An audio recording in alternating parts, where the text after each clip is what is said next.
In part 3, we'll explore how conscious facelessness reveals a radically new perspective on relationship. Then we'll look into how being aware of this awake capacity at our centre might help us cope better with stress and with pain. We'll also see that our consciousness includes everyone and everything, that we're distant from nothing, and that we're looking out of a boundless single eye.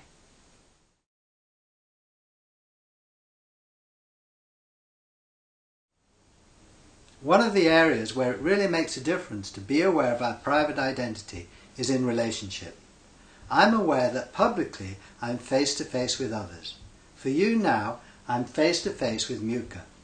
However, this is just the outside view of our relationship. From our point of view, it's different. Privately, we are face to no face with each other. I have Muka's face and she has mine. With the help of the camera, I'll show you what I mean. Here is my experience. I don't see two faces, only one, Muka's. Here I'm capacity for Muka. Instead of confronting her there with my appearance here, I'm built open for her. She is within me, face there to no face here. From my point of view, Richard has disappeared and has been replaced by Muka. In this sense, I'm not Richard, I'm Muka.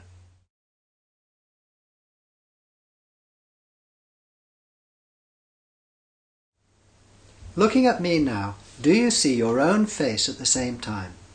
Are you face to face with me or face to no face? Are you living behind an appearance there, closed off from everyone around you? Or are you built open for others? In reality, isn't everyone within your being? Of course, our views out from this space are different. For example, instead of having my thoughts and feelings in your space, you have your own. In such ways we're different. But I find here at centre nothing that separates me from you. There I have your appearance. Here I find this reality that has no one's face on it, no one's name on it. It belongs to you, to me, to everyone.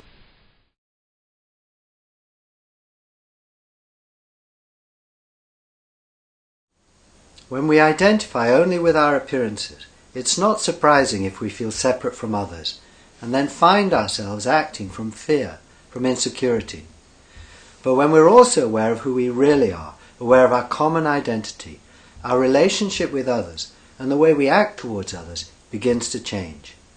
Others are no longer just other, they're also ourselves. Being aware that all are within us, that all are a unique expression of this one self, gradually our fear of others begins to dissolve, and our hearts open.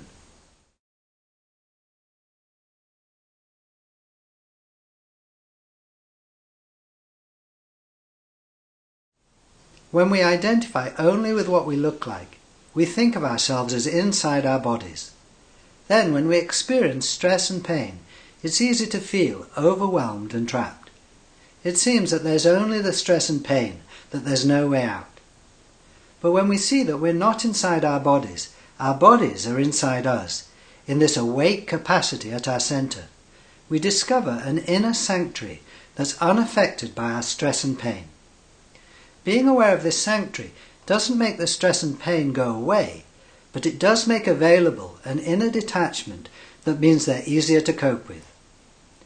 Here's an experiment that explores this subject. Look at your hand. I'm not looking at my hand from behind my face here. I'm not distant from my hand. It's given right here in this spacious awareness.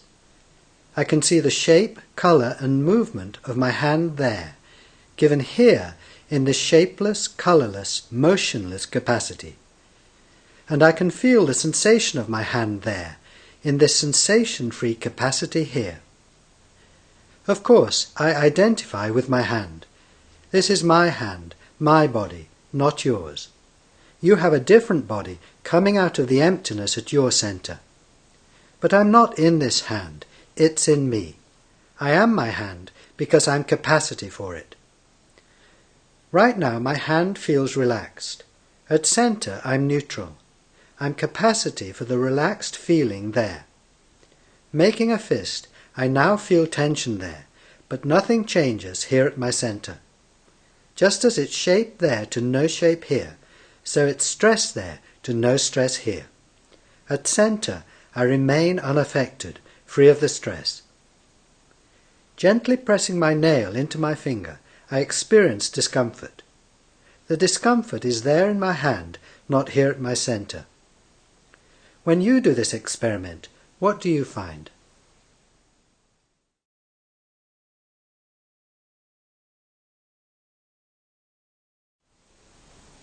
Being aware that our innermost being is never stressed or in pain can make a difference in our lives. When we attend to this safe haven inside us, we see that our stress and pain are surrounded by space. They're happening in stillness, in clarity. The stress and pain are real, but so is this clarity. And this clarity isn't affected by whatever happens within it.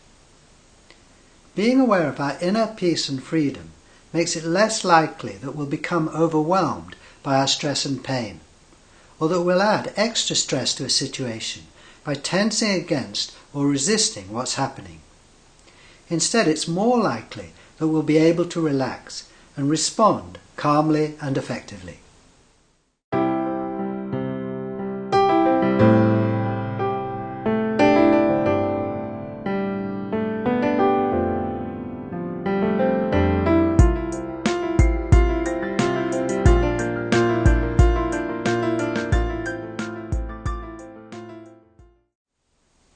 Looking in at my center, at the place I'm looking out of, I find capacity, clear, boundless awareness. Looking out from my center, I find the world. The nearest thing in the world that I see is my own headless body. You will, of course, see your body emerging from the emptiness at your center. Each of us is capacity for our own body. Looking beyond our own bodies, we find other people. Being capacity at center, our consciousness now includes others. There's a dividing line between our bodies, but no dividing line at center. Looking out, we find many. Looking in, we find one. Reaching out and stroking my friend's dog, I'm capacity for her dog, face there to no face here. Each of us is capacity, not only for other people, but for animals as well. Outside in nature, my consciousness now includes the rest of life and the surrounding environment. At center, we are one consciousness. Looking out from this consciousness, we find the whole world is within us, from this individual human body of ours to the furthest galaxy.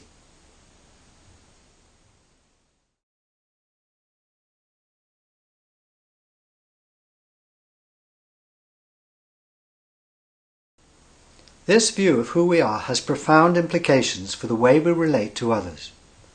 Awareness of the differences between ourselves and other individuals, nations, religions and races is important, but it's only half the story. If this divided way of seeing ourselves is the only way we see ourselves, then it's not surprising if we experience fear, greed, hatred and conflict. But if we also see that at center there are no dividing lines, at center we are one consciousness, all are within us, then surely this awareness will make a big difference. This isn't just a nice idea to believe in. We can test it whenever we choose.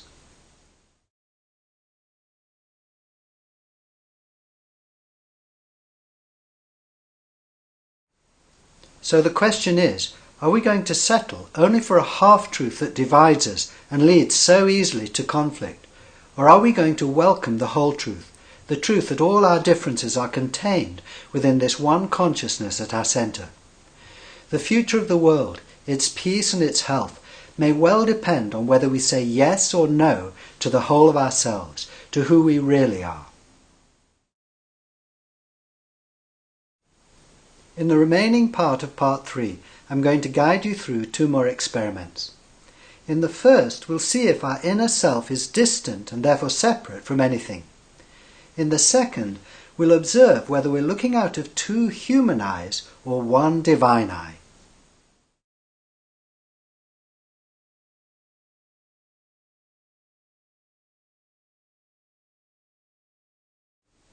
There's not one thing in the universe that's distant from our inner self. Between any two things there's always a distance. Between my thumbs there's now a distance of about 10 centimeters. But what's the distance between anything in the world and the aware no thing at our center? Measuring between the church there and the emptiness here, the ruler shrinks to a point. Not only that, there's nothing here at center to measure from, to attach this end of the ruler to. The church there is right here, no distance away. Everything is right here, within this boundless awareness at our center.